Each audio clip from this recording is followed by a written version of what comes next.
My parents left me in a hospital bed and erased my name from the will, so I let the court finally teach them how cruel betrayal can be. I'm a Lith and I wasn't dying, but I begged, please, I can't breathe. And my mother, she didn't ask where I was or if I was okay. She asked if I was dying. Then she hung up the phone. Turns out my sister's breakup was more urgent than my body bleeding on an ER table. They left me there alone. But that wasn't the worst part. The worst part was realizing they'd been doing that my whole life silently, cleanly, legally. So, how does a family get away with erasing their own daughter while still expecting her to pay the bills? Would you have opened the door if it were your sister crying in the rain? Would you have answered if it were your father's heart failing? Because I didn't. And this is why I don't remember the sound of the collision. Not exactly. Not the screech of tires, not the glass exploding. What I remember is the absence that followed. That deep hollow silence when all the noise had already done its damage, and you're still trying to decide if you're alive. Then came the sting, sharp and raw across my leg, and something wet in my mouth. Blood, maybe, or fear. My eyes fluttered open to a ceiling I didn't recognize. Fluorescent lights harsh and humming. I couldn't lift my head. Couldn't make out the voices around me. One was saying something about internal bleeding. Another called out a code I didn't understand. I wanted to ask where I was, but my mouth didn't obey. My chest heaved like I was drowning in open air. They wheeled me down endless corridors, the kind that buzz with activity, but feel completely alone. A nurse asked if I could hear her. I blinked barely. She squeezed my hand. I think she was trying to comfort me, but all I felt was the pressure of bones barely holding together. Somewhere between the hallway and the examination room, they pulled my phone from my pocket. It was cracked down the center, spidering across the screen like my thoughts. I don't know why, but my fingers moved on instinct. Emergency contact. Mom, Dad. I hit call. It rang. No answer. I hit it again. Voicemail. One more try. This time, my mother picked up. What's wrong? We're in the middle of something, she said. A whisper of annoyance already in her voice. I tried to speak, but my throat tightened. I pushed the words out like gravel. Please, I can't breathe. She paused. And then came the words I will never forget. Not because they were cruel, but because they were said so casually, like she was asking me to pick up milk from the store. Are you really dying, Alif? Because Isella just had a complete meltdown. Her boyfriend left her this morning. She's spiraling, honey. We need to keep her grounded. I couldn't speak, not even to plead. The line went silent for half a second and then disconnected. She hung up. I stared at the phone in my hand, heart racing in a way no monitor could catch. It didn't beep or blare. It just thudded quietly, each beat echoing louder than the last. The screen dimmed, my hand trembled, and in that moment, I realized something awful. They weren't coming. A nurse walked back in. Her face was soft, kind. Is anyone on their way, sweetheart? I nodded before I even thought. A lie slipped out, not to protect them, but to protect myself from the shame. The shame of admitting no one cared enough to be here. She smiled. Okay, I'll check back soon. You just rest. All right. I watched her leave. I kept staring at the doorway long after she disappeared, waiting for the shadow of someone familiar to fill it. A dad's worried voice. A mom's nervous energy. A sister, maybe. I would have taken anyone who knew my middle name. But the door stayed empty. I didn't cry. I didn't scream. I didn't even feel angry. I felt stripped, like something had been carved out of me and tossed down the drain. Not pain. Pain I could handle. I'd broken bones before. This was something else. This was being unseen, unchosen. I tried to piece together what had happened. Not the crash, but the part that hurt more. The part where my own mother heard my breath hitch and decided my sister's heartbreak was more urgent. What did it mean? That I was strong? That I'd always been strong, so they assumed I'd figure it out, even now? Or maybe it meant I was forgettable? That they'd gotten so used to me taking care of myself. They didn't remember what I sounded like when I needed them. My mind kept looping those 6 words. Are you really dying, Alif? If I had said yes, would it have mattered? Would they have come? Would they have dropped the drama of my sister's latest soap opera to rush to the hospital where their daughter was laid out with a crushed leg and a fractured rib? I knew the answer. Deep down, I always knew. The beeping of machines beside me was the only thing that gave rhythm to the hours that followed. Night crept in through the blinds. Nurses came and went. One brought me a blanket. Another checked my 4. No one asked why I hadn't had visitors. By the time midnight rolled around, I wasn't just lying in a hospital bed. I was lying in a truth I had spent years denying. That I wasn't the daughter they chose to worry about. That no matter how dependable I had been, I would never be the emergency. The thought didn't make me cry. It didn't even make me sad. It made me still. I stared at the ceiling, at the specks and stains no one noticed. And slowly I let myself believe what I had always known, but never dared to say out loud. I could disappear and it would be days before anyone checked. The nurse came in one last time, adjusting my monitor. Still no one coming? She asked softly. I wanted to say something, anything. But all I managed was a whisper. I think something just broke in me that'll never grow back. The monitors beside my bed kept up their steady rhythm, but I barely noticed anymore. The pain meds hadn't knocked me out the way the nurse expected. Maybe I was just used to operating on autopilot even when everything hurt. Maybe I was tired of being unconscious in more ways than one. I stared at the ceiling, the same blank tiles I'd counted during the previous night. Only now the light was softer. That strange glow hospitals cast after visiting hours end, and everyone not dying tries to sleep. But I wasn't dying. Then not technically, and maybe that was the problem. They only show up when someone's falling apart in a way they can see. I shifted slightly, careful not to aggravate the pain in my leg. Even that dull throb was easier to manage than the other kind. The one digging into my chest like splinters under the skin. I couldn't stop hearing her voice. Are you really dying? No, Mom. I'm not dying. I'm just realizing I've been invisible to you for 3 decades. A memory crept in, uninvited but not unfamiliar. I was 10. We had balloons tied to the porch, streamers hanging across the garage door, and a vanilla cake with bright blue frosting that said, "Happy birthday, Alif." I remember the candles, 10 tall ones, and me waiting for the cue to blow them out. But before I could, Isolde let out a sob. She didn't fall, didn't scrape her knee, didn't get stung by a bee. She just stood there staring at the cake, tears spilling down her face. She whispered something about how it wasn't fair that she didn't get a party, too. My mother rushed to her side like she'd been shot.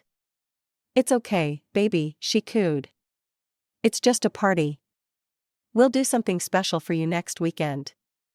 Then she turned to me. Not angry, just firm. Be understanding, sweetie.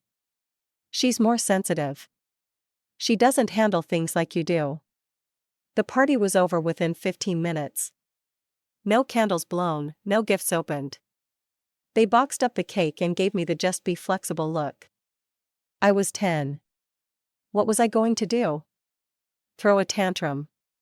That would have made me the difficult one. So, I smiled. I always smiled. Even when my name got taken off the invitations. Even when my birthday turned into an afterthought, I blinked back to the present, still staring at that ceiling, still waiting for someone to call and ask if I needed anything. No one did. I reached for my phone, careful not to disturb the 4 taped to the back of my hand. It lit up immediately. No missed calls, no new messages. I unlocked it and opened my bank app out of habit, mostly because I needed to feel like I was in control of something. Scrolling through the last few months of transfers felt like self-harm. $600 to Mom. Emergency repairs. $450 to Isolde. Therapy copay. $100 to dad's checking. Tax mistake. He swears he'll return it. Line after line after line of quiet giving. Not once had I been paid back. Not once had I been acknowledged. It was like I'd been a ghost with a debit card. I opened my email, searched for reimburse. Nothing came up. Then, just to see what I already knew, I searched thank you one message from a coworker last year after I covered her presentation from my family. Not a word. I closed my eyes and let the nausea settle. They'd built their comfort on my silence, my predictability, my inability to say no. And every time I felt that sting of being overlooked, I'd remind myself it's because they think I'm strong. But strength shouldn't mean disposable. Another memory hit. This one from college. I'd won a statewide academic competition. My name was printed in the local paper. The award ceremony was an hour away, and I asked my parents to come. Isolde had a panic attack that morning because of a B- on her psych midterm. They didn't come. Be fair. Mom said your sister needed us more. No pictures of me on stage, no family dinner afterward, just a plastic trophy and an empty inbox. And still, I let it go. I always let it go.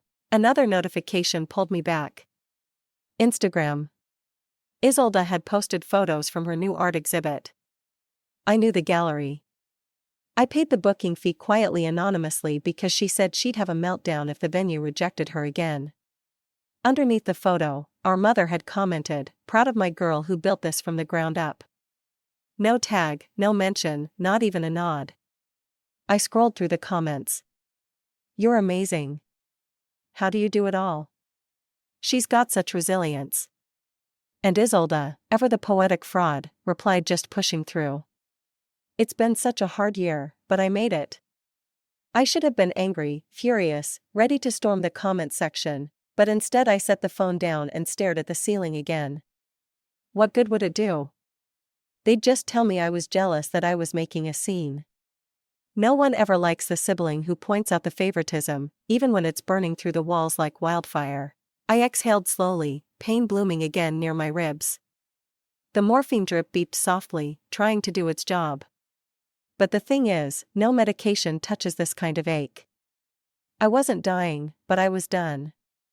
Done performing strength so they could call it stability. Done pretending that being left off the thank you card was just an oversight.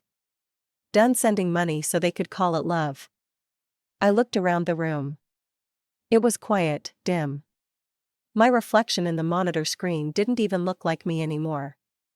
Somewhere out there, my family was pretending I was okay, just like they always had.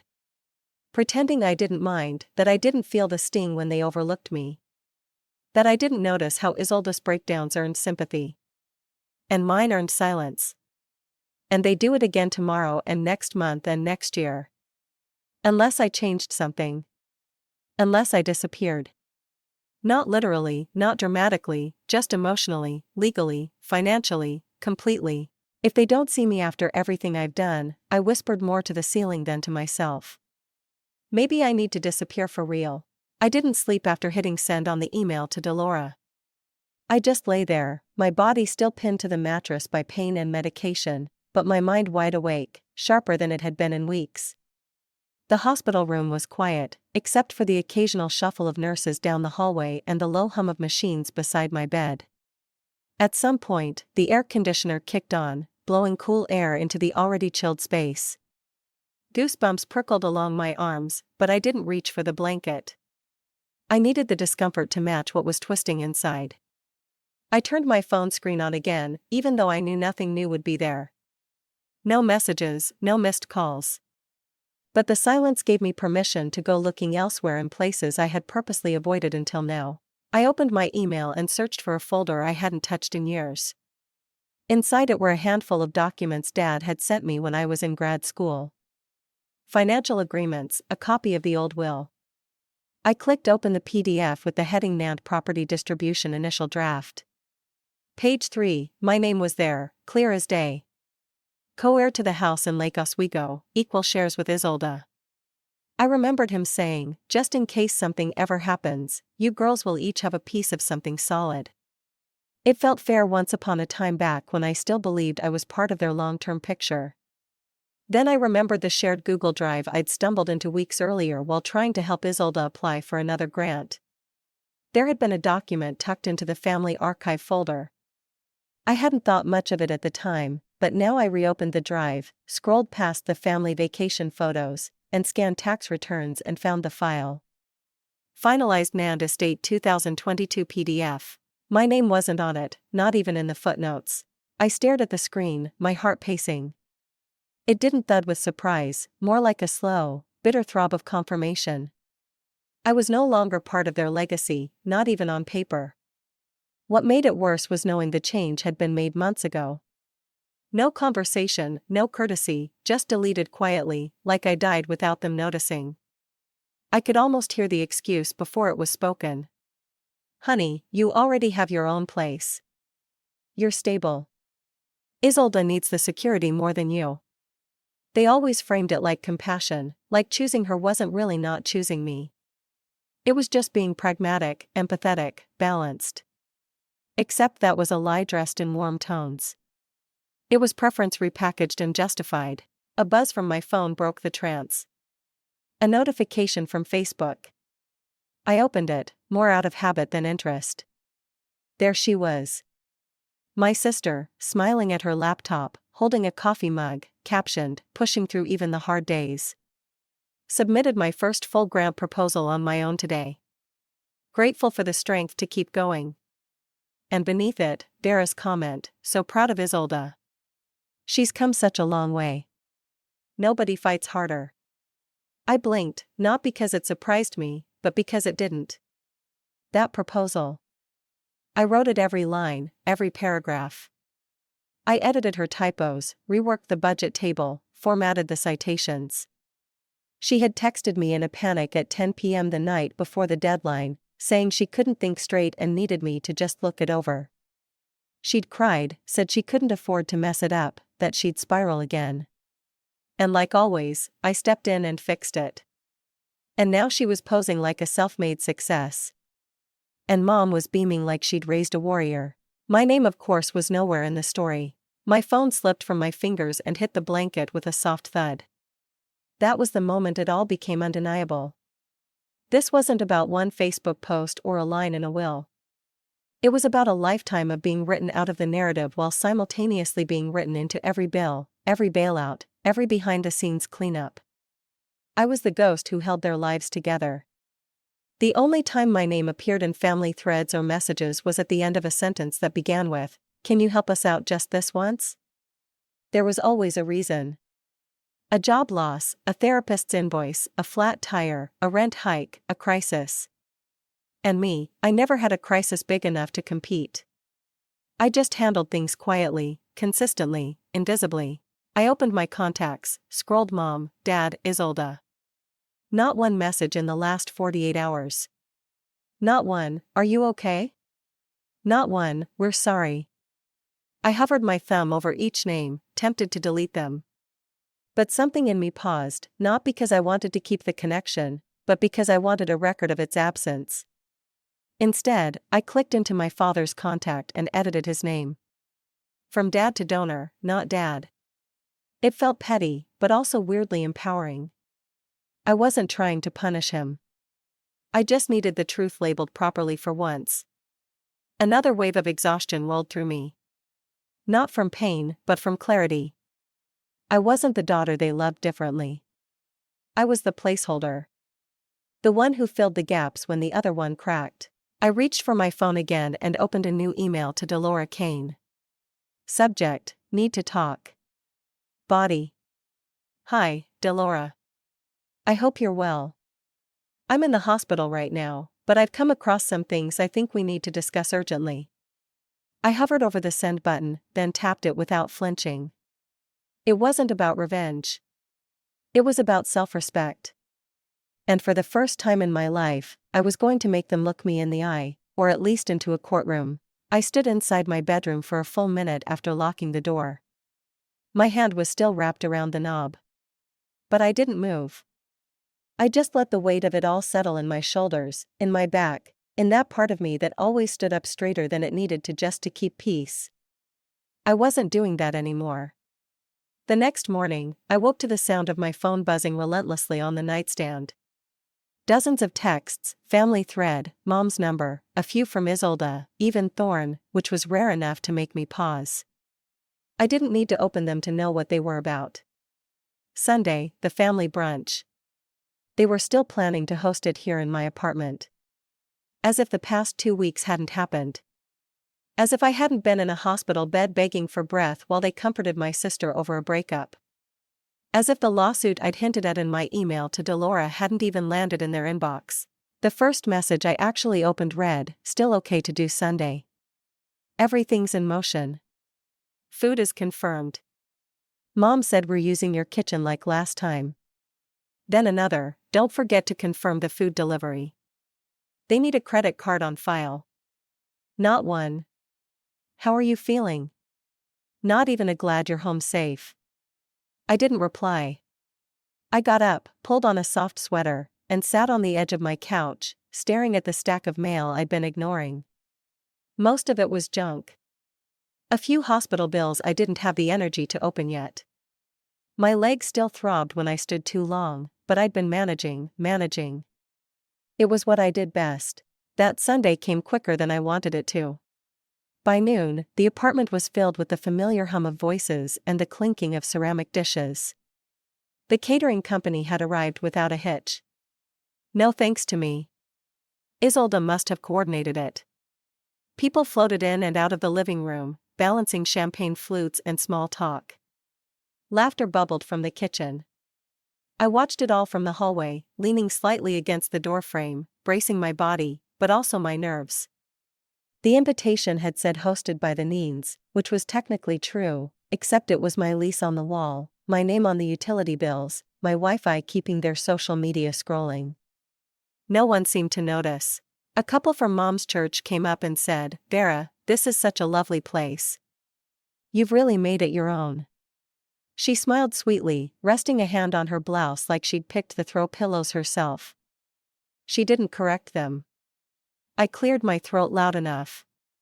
They glanced at me, unsure. "Oh, and who are you?" the woman asked. "Are you helping with the event?" Before I could respond, Mom chimed in, still smiling. "This is Elif. She's been a huge help. A help, a space, a resource, a rental without rent." I nodded, turned on my heel, and walked toward the kitchen without a word. My leg protested, but my temper outpaced the pain. I needed air or distance. Maybe both. The evening dragged. I kept to myself, refused to refill anyone's glass, didn't pretend to laugh at the right jokes. People started to notice, but no one said anything. Not out loud, anyway. Later, after most of the guests had gone, and only family lingered, I was in the kitchen checking that nothing had been left burning in the oven. My mother came in holding her iPad. "Do you have the final catering receipt?" she asked casually, like we hadn't stood in a hospital just days before and watched her leave without looking back. I wiped my hands, took the iPad, and tapped through the tabs. That's when it happened. The message blinked into view. She must have left her iMessage open. It was a thread between her and Thorn. "Vera, let's not involve her in the title stuff. She takes things too personally. Keep it clean. She's doing fine." Thorn got it. "She doesn't need to know. Easier this way." My heart didn't pound. It slowed. The screen felt like fire in my hands. I locked the tablet, walked into the living room where both of them were stacking dessert plates, and held it out to her with both hands. "I saw your message," I said calmly. Vera froze mid-reach. Thorn glanced up, then quickly backed down. "You're not going to erase me and call it efficiency," I added, my voice even precise. She blinked, lips parting like she wanted to apologize or pretend not to know what I was talking about. Instead, she said, "Elif, this isn't the time." I smiled. "Just once, just enough." "It never is, right?" Not when I was 10 and Isolde cried over my birthday. Not at graduation when you left because she had a panic attack over a B-. Not when I was bleeding in an ER and you were soothing her over a breakup. It's never the time. Thorne cleared his throat. Let's not do this right now. But I was already done with patience. Next time you host anything here without putting my name on it, I said clearly. You'll be renting this place at market rate. I left them standing there. My hands didn't shake. I didn't go far, just to my bedroom. But the act of walking away while they stood in my space felt like reclaiming something that had been slowly drained out of me over years. Once inside, I turned the lock, not for safety, not for silence, but because I was drawing a line, one they'd finally see. I stared at the screen for a long while after that notification popped up. You've been removed from the group. Just like that. No warning, no explanation. 1 second, I was part of the thread. Silent, but present. The next, gone, like I never belonged in the first place. The silence that followed wasn't empty. It was heavy. A door didn't just close. It slammed. I let the phone slip from my hand onto the couch cushion, leaned back, and closed my eyes. My mind wasn't spinning. Not anymore. It had been slow brewing something else. A clarity I hadn't felt in years. There was nothing left to salvage. No more space for hope that they'd realize what they were doing and come running back. This wasn't a misunderstanding. It was a decision, a pattern, a truth. So, I made one of my own. 2 days later, I got dressed for the first time in something other than sweatpants and a hoodie. My legs still ached if I stood too long, but I moved slowly, deliberately. No more pacing like I was waiting for something to change. I had somewhere to go and I was walking in there, not as the forgotten daughter, but as the woman they underestimated. Delora Kane's office was tucked in a 2-story brick building on the east side across from a coffee shop I used to frequent before things spiraled. Her receptionist smiled when I walked in, a real one, not that tight, brittle thing people offer when they pity you. Delora met me at the door of her office, blazer sharp, presence calm. We didn't do small talk. She gestured for me to sit and said, I got your email. Let's talk. And so I did. I laid it all out. The will I was quietly erased from the brunch where my name was left off everything. The messages I wasn't supposed to see. Her expression never wavered. She just listened, taking notes occasionally, nodding as I explained how Isolde's oldest grant proposal, the one they'd all been praising on social media, was something I had written word for word. When I was finished, Delora looked at me with something I hadn't seen in a long time. Belief. She didn't question if I was being dramatic. She didn't suggest I let it go for family's sake. She just said, this isn't just disrespect. This is a pattern of coercion and misuse, and you've documented most of it, which is good. She drafted the paperwork right there. First, the revocation of all financial authorizations and emergency access I'd granted over the years. Then a formal review of property documents tied to the family trust. Finally, a preliminary letter to Isolde and Vera outlining intent to investigate fraud if there were further misuses of my work or identity. I signed with a steady hand. When I got home that afternoon, the sky was darkening with early spring clouds. I made myself tea. Chamomile, the only thing in my cabinet that didn't have some memory attached to it. I sank into the armchair by the window, phone in hand, not expecting anything, but still habit made me check. I didn't expect the headline in my email from the nonprofit's newsletter. Featured artist Isolde Nand shares her journey to healing through art and resilience. The photo was one of her smiling in her studio, the one I helped her rent. The first quote, writing that grant myself gave me the confidence to try again. The grant she wrote was mine. Every sentence, every calculation, every word. And there it was in print, published, and emailed to hundreds of donors and professionals with no mention of me again. But this time, it wasn't just a family slight. It was theft. Public, professional, intentional. I read the article twice. Then I closed the tab. I didn't scream. I didn't cry. I didn't throw my mug across the room. Instead, I opened our shared family drive, located the folder labeled Grant Docs Isolda, and deleted it without hesitation. Then, I blocked Isolda's number and email. Not a pause, not a pang. I forwarded the article to Delora with a single line in the subject. They took my name. Now, I take it back. No one had the right to my voice anymore. Not when they only cared for it when it served them. After that, I went to the group chat, the one I'd been removed from, and opened a new thread with only 3 recipients, Vera, Thorn, and Isolda. I typed, "Plagiarism is a form of fraud. This is your one and only warning. If I see my work or identity used again without my consent, I will escalate legally." Then I hit send. No emojis, no sign-offs. No, hope you're well. Within minutes, Vera removed herself from the thread. Isolda never responded. Thorn's red receipt lingered the longest before disappearing. I didn't need them to say anything. Their silence was already loud enough. I stood and walked to the kitchen, poured the rest of my tea down the sink. The air outside had turned damp, and I could hear the soft tap of rain beginning against the windows. Something in me knew this wasn't over. Not by a long shot. They weren't used to being held accountable. But this time I wasn't going to roll over and cushion the blow. If they wanted to pretend I didn't exist, they'd have to do it without my money, my words, or my silence. That was the line I finally drew. And they just stepped over it. The front door shut behind me with a softness that betrayed how hard my jaw was clenched. I didn't respond to Isolda's voice. That final shriek that always came when things didn't go her way. "You'll regret this." She had snapped like a spoiled child with her hand caught in the cookie jar. Maybe once upon a time I would have flinched. Not anymore. I didn't regret walking out. I regretted ever walking in. It was Vera's idea. Of course, it was a family talk, she'd said in her email. Nothing dramatic, just a chance to clear the air.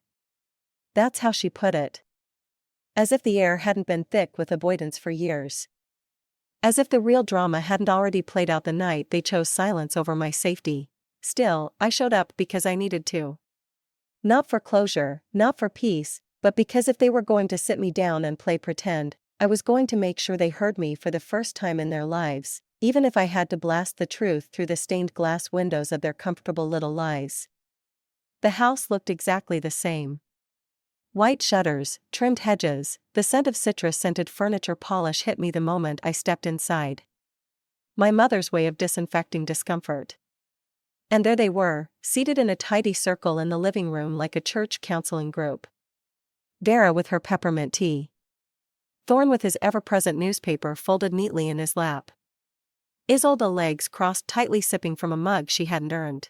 "Thanks for coming," Vera said, her voice all sugar and sharp corners. We were hoping to have a calm, loving conversation. I didn't sit right away. I stood near the entry, scanning the arrangement like I was walking into a deposition, not a gathering of kin. "You've been distant," Vera continued, setting her mug down on the coaster. "Your tone has been strained, and we think it's time we address what's been happening." "You've changed," Isolda added. Her voice was soft, but the insult was jagged. "You used to be so helpful, so steady. Now it's like you're angry all the time." I said nothing. They didn't notice the recorder in my pocket. They didn't notice that I hadn't taken off my coat. They didn't notice because they never did. That's the whole problem. I finally moved slowly, deliberately, and sat down in the empty chair they'd so kindly left for me. The only one without a cushion. "You gathered a room to discuss my tone," I said evenly. "But never once checked if I was breathing after the accident." Thorn shifted in his seat, cleared his throat. "I was in an emergency room," I continued with a broken leg and cracked ribs. "And I called you. Do you remember what you said, Mom?" Vera tilted her head like she always did when she was ready to deny something.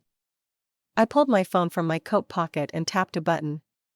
The room filled with static and then my own broken voice played through the speaker. "Please, I can't breathe." And then her reply, unmistakable. Are you really dying? Isolde just had a complete meltdown. She's spiraling, honey. We need to keep her grounded. The audio ended. Nobody moved. Vera's hands wrapped tight around her teacup. Isolde's expression tightened into something between rage and humiliation. Would you like me to play it again? I asked. Vera opened her mouth. To argue, maybe to deny, but I cut her off by opening the small black notebook in my lap. I'd brought it not for theatrics, but for accuracy, dates, amounts, and receipts. I had written them all down. October 2018, $600. Paid Isolde's car insurance so it wouldn't get repossessed. January 2019, $1,250 covered mom's dental procedure when dad said your insurance had lapsed. May 2020, $900 helped Isolde move into the artist loft in Portland. I turned the page. March 2021, $2,000. Submitted the grant application. Isolde claimed to write the one that paid for her mental health through sculpture project. Isolde flushed. You offered. No, I said calmly. I was manipulated. I met my mother's gaze. You didn't raise me. You extracted from me. And when I was no longer useful, you erased me efficiently. Vera set her teacup down slow and careful. We never intended to hurt you, Alif. But families are complicated. Everyone gives in different ways. No, I interrupted. You don't get to intellectualize what you did. You made me the donor, the fixer, the silent partner in a family that only values breakdowns. It can be seen fixing. Thorne finally spoke. You're blowing this out of proportion. You were never asked to give anything. I turned to him, eyes steady. You're right. I was never asked. I was expected. Then I stood. This, I said, gesturing around the room, was your last chance to see me as a daughter. From here on out, I'm your legal opponent. I'm done negotiating for dignity. I turned, coat swishing at my sides, and walked out. No one followed, but just as I reached the door, Isolde's voice rang out. You'll regret this. I didn't stop. I didn't look back. By the time I placed my mug down beside the sink, the heat from the tea had already left my palms. The kitchen was still outside. Traffic passed in quiet waves. Portland's hum never far. But inside my apartment, the stillness had changed. It wasn't the kind of quiet that comes from being alone. It was the kind you get when you've stopped chasing noise, when you've chosen to listen only to your own breath. Delora had just left, her bag slung over one shoulder, her voice low and certain. I'll file everything first thing tomorrow, she'd said. And Alif, we found something else. She didn't elaborate then. She wanted me to see it myself. The next morning, she was back. This time with a file thicker than I expected, and a tension in her expression I hadn't seen before. I'm sorry to bring this in person, she said, placing the folder gently on my kitchen table. But it's better that you know now than find out in court. I pulled it open, scanned the top page. My own name, Alif Danvers, listed as a co-signer on 2 credit lines I'd never applied for. One linked to a business grant Isolde had received. Another tied to a student loan consolidation from 4 years ago. My breath caught. I know, Delora said gently, interrupting. We had a forensic accountant go through their records after the grant article surfaced. Your social security number was used. Not once, multiple times. She let me flip through the pages. Account numbers, transaction dates, my digital signature pasted into a mortgage application from a property I'd never heard of. It gets worse, she said. They used your credit standing to secure tax benefits, backdated filings, and property title edits. My chest felt tight, not with shock. That was long gone, but with a simmering heat I'd never known I could carry for this long. They buried me, I whispered, not to Delora, but to the room. No, she said, her voice level. They tried to. You're the one standing. We filed 3 separate motions that afternoon. financial restitution, legal fraud, and property misrepresentation. She sent out notices to their attorney of record. Apparently, they'd retained someone after the family brunch fell apart. Vera attempted to delay the process, filing for continuance twice. Both were denied, and 2 weeks later, we were in court. Multnomah County Courthouse was colder than I remembered, though maybe that was just me. I sat in the plaintiff's chair, hands clasped together. I didn't dress for war. I wore navy slacks, a soft sweater, and the same boots I'd bought on clearance 2 winters ago. I didn't need to look strong. I just needed to sit in the truth. Vera arrived first. Her hair curled perfectly at the ends. That same beige coat she always wore when she wanted to appear unbothered. Thorne walked behind her, eyes downcast. Isolde came last, face pale, lips pressed together like she was bracing for impact. They didn't look at me, not once. Delora stood when called and began her presentation with calm precision. Your Honor, this is not simply a matter of emotional damage. What we are showing today is a long-term calculated misuse of identity and assets involving forged documentation, unauthorized credit access, and the stripping of property rights from my client, Ms. Elif Danvers. She clicked the remote in her hand. Slide after slide filled the courtroom screen. PDFs of my falsified signature, emails forwarding my personal documents to grant administrators, account access logs showing Vera logging in under my name. I didn't flinch. I didn't look at them.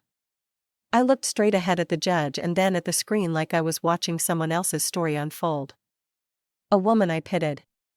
A woman I finally believed deserved better. Vera tried to speak twice. Her lawyer whispered something that made her sit down. Isolde shifted uncomfortably, her leg bouncing. Thorne remained still. When Delora finished, the courtroom fell quiet for a moment. Then the judge spoke. His voice was firm. The evidence is comprehensive and troubling. This court finds in favor of the plaintiff, Ms. Danvers. I breathed slowly, waiting. In accordance with Oregon law, the title to the Lake Oswego property will revert fully to Ms. Danvers.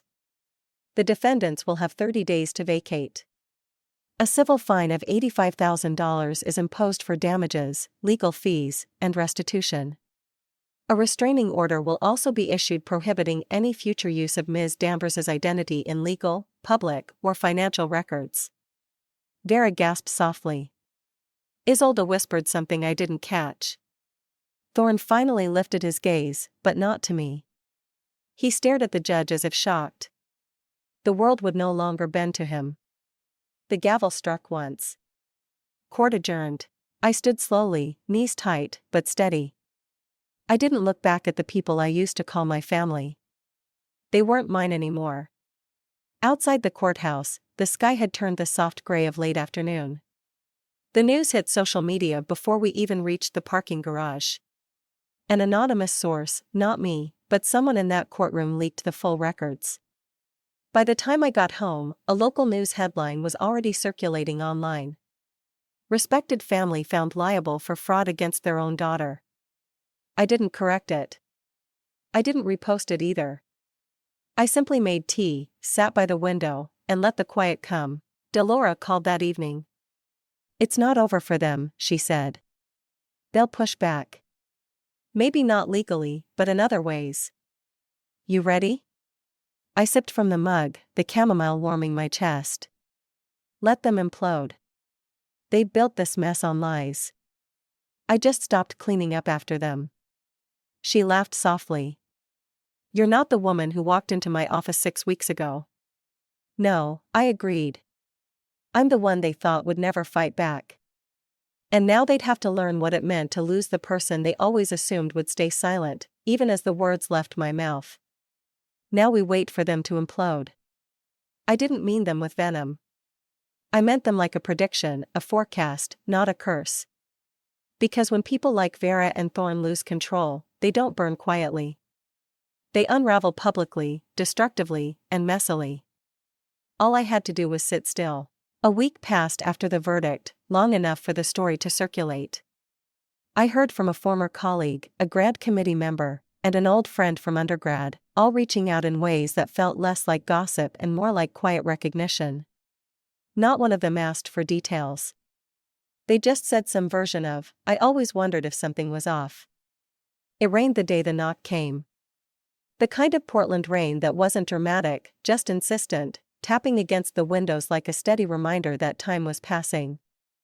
I had just pulled a sweater over my shoulders when I heard it. 3 soft knocks, no buzz, no text, just that sound you can feel in your chest when it means something. I stood still for a moment, heart steady, legs firm. Then I walked to the door, checked the peephole, and there she was. Isolde, hair soaked, makeup running, phone clutched in one hand like it was the last thing tethering her to the world. She wasn't dressed for drama, not her usual curated self, just a hoodie, leggings, and desperation. I didn't open the door. I just watched. She knocked again, a little louder this time. "Alith," she said, her voice cracking. "Please, I need to talk." Still, I stood there unmoved. "I didn't know Dad used your name," she continued. "I swear I didn't know until last week. I wouldn't have, I didn't ask him to."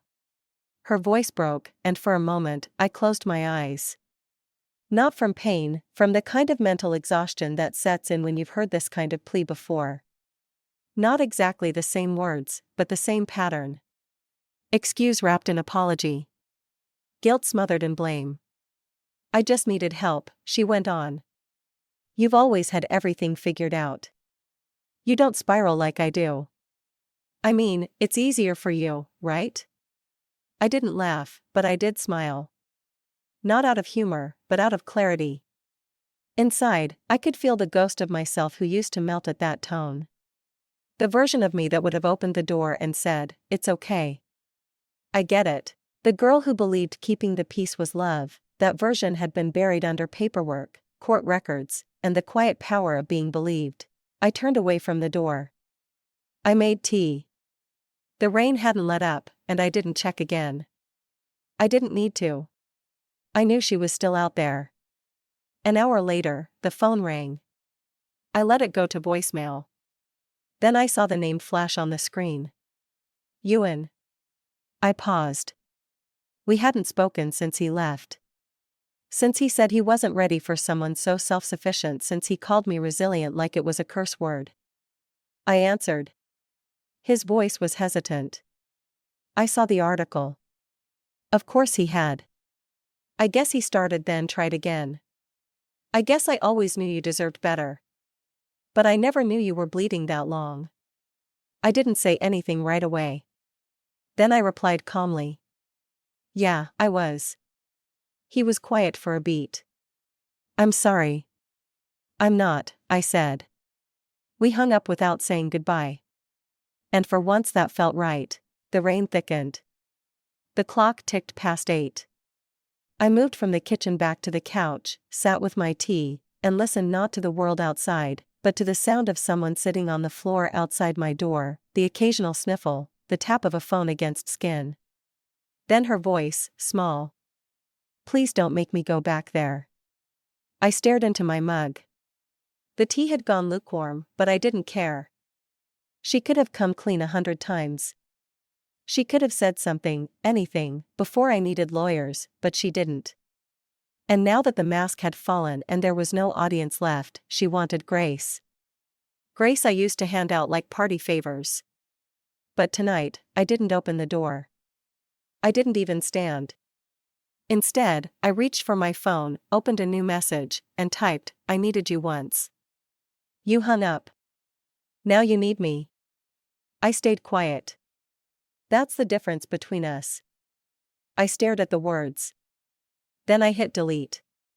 Not because they weren't true, but because they didn't need to be sent. Not everything had to end in punctuation. Some truths don't need delivery to be real. I leaned back against the couch cushion, the sound of rain softening around me, and let my chest rise and fall without effort. For the first time in my life, silence wasn't something to fear. It was something I'd earned.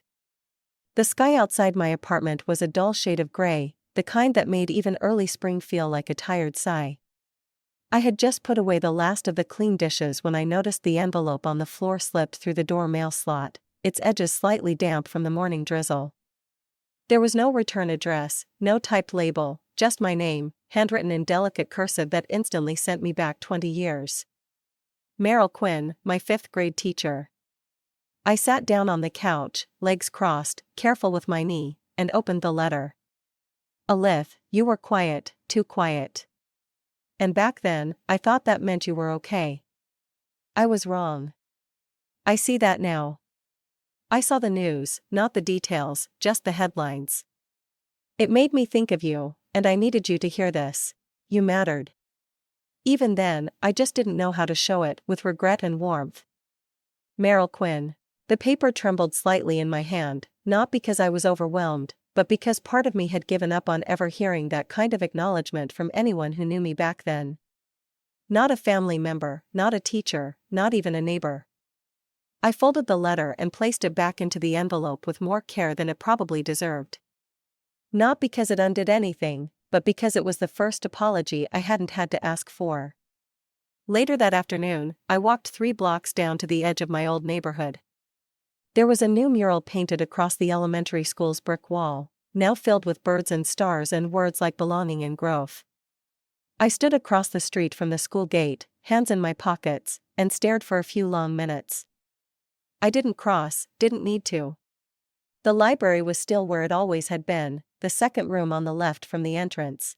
I remembered sitting in the far corner during recess, pretending to be absorbed in books I'd already read twice just to avoid the embarrassment of not being picked for a game or noticed on the field. Some kids got lost in stories because they loved adventure.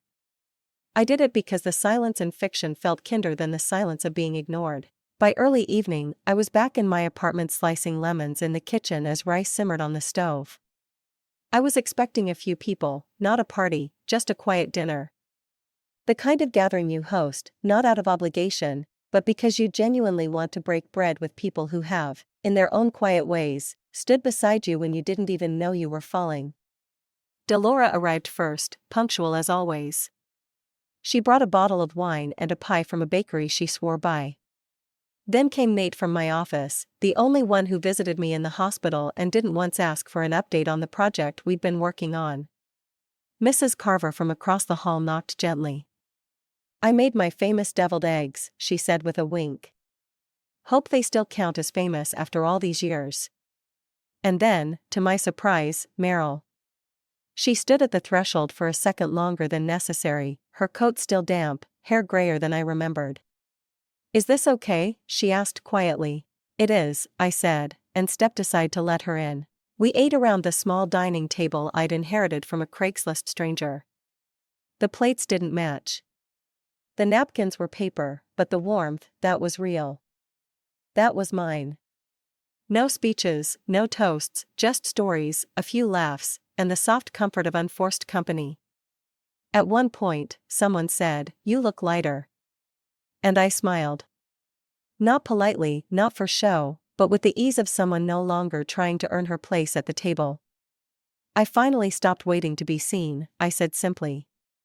That night, after everyone had gone and the dishes were stacked, I sat by the window with a mug of tea. Outside, the street was quiet. The usual mix of porch lights, distant barking, the occasional car rolling by. My phone buzzed once. It was from Vera. Your father isn't doing well. He'd like to see you. No guilt-laced paragraphs, no manipulation, just a fact. I didn't delete the message. I didn't respond either. I placed the phone face down and turned my gaze back to the street, back to the life I was building, one breath at a time. My legs still hurt when the weather turned.